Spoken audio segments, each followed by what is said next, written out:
Ah, good old human nature. When a man meets a woman, it goes intact with their primal instincts to, well, mate. I mean, it is in our true biological nature to reproduce and make more wee little babies. We've always been taught what happens when a sperm meets an egg, but what is happening to our bodies before we have intercourse?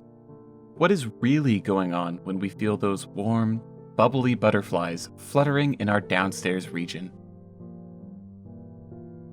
Well, let's start at the beginning. We just spotted a beautiful subject and can't help but feel they look so seductive and inviting. All we can think about is how we want to ravish them in bed. This is called sexual arousal, or being turned on.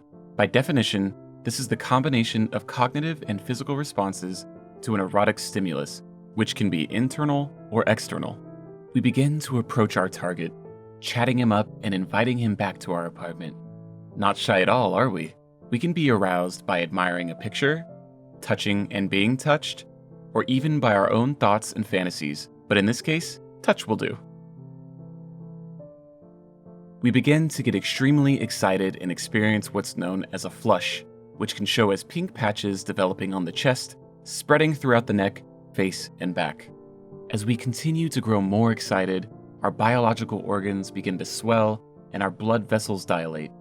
Labia minora and the V all enlarge to make room for the The muscles around the opening of the V grow tighter, the uterus expands, and lubricating fluid is produced.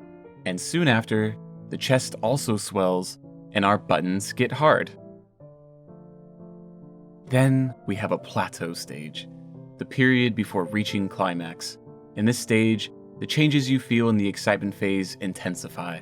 You now have hormones being released that act as an analgesic, also known as a natural painkiller, often helping with discomfort with things such as menstrual cramping. Your pulse is at its all-time peak, your blood pressure rises, and your breathing rate is off the charts, and eventually, you may start vocalizing involuntarily. Then, we have the almighty Big O.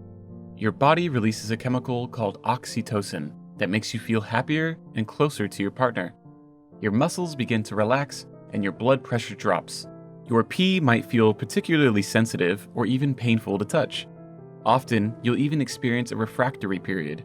This is the time between the Big O and when you feel ready to be aroused again, during which you won't be able to reach that Big O again. Some people experience multiple O's, but that's not necessary for you to have a pleasurable experience. The most important thing is for you to listen to your body and be comfortable. So, what do you say? Are you ready to reach your Big O?